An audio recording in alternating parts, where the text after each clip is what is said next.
Hello everybody, welcome to OTC Fish Keeper, and I thought I'd give you a quick update here and answer at least one comment in the comment section. Somebody mentioned that they thought I must like Superman a lot or something. I'm not really sure where they're getting that, but I do actually like Superman, so that was very intuition there, very good intuitive thought process.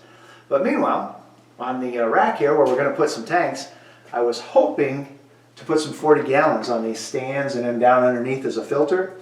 But as it turns out, I measured it and the 40 gallons would stick out about 2 inches too far, which means that eventually the tanks would crack and leak, so I can't do that. So we're going to have to go with the 30 gallons, which is what this is right here. But this one has to be resealed, of course. But we're going to put some 30 gallons on there, and then we'll have to use a 30 gallon as a filter as well, which will still be nice. It'll still look good. I mean, I would have been really happy with the 40s. But over here, we're going to be able to build a little rack and put a couple of 40s right here under the stairs, and then we can use another 40 as a sump. Might even be able to put a sump behind this wall for these tanks. We can possibly do a 40-gallon sump, but a 30, 40-gallon sump, either way is good. And then since I kind of lost a little bit of my, my space there, I decided that I got a couple shelves right here, and it turns out a 10-gallon will fit on these three real nicely facing this way. So I'm going to throw 3 10-gallons on there. And everything else is, so far is going to be about the same. A couple 55s here, a couple 125s there.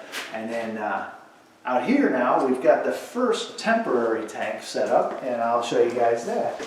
Today, my nephew and I went to the old house, and we brought up the one big tank that does not have any water in it yet. Still needs to be cleaned up the rest of the way, but I've done that in a previous video. I cleaned a lot of this up with very little effort.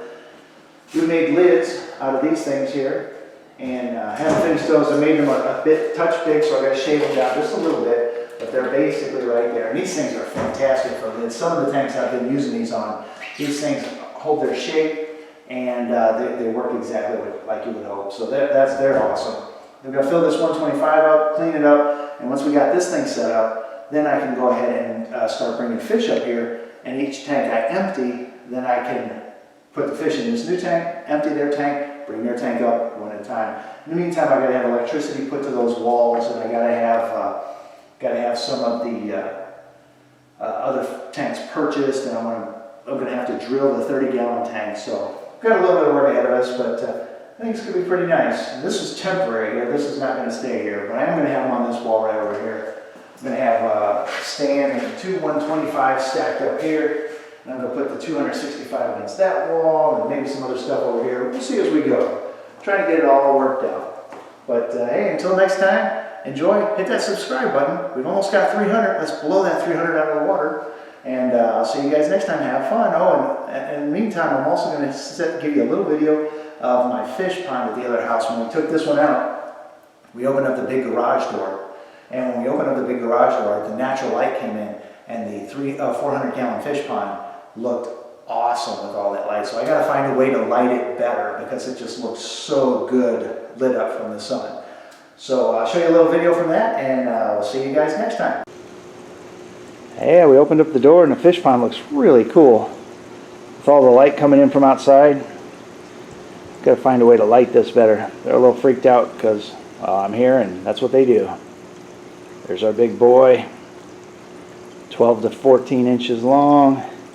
His little brothers and sisters, some of them 10, 12 inches long. There's my Shibunkin looking pretty cool. Yeah, got to find a way to light this more natural. This looks really cool like this.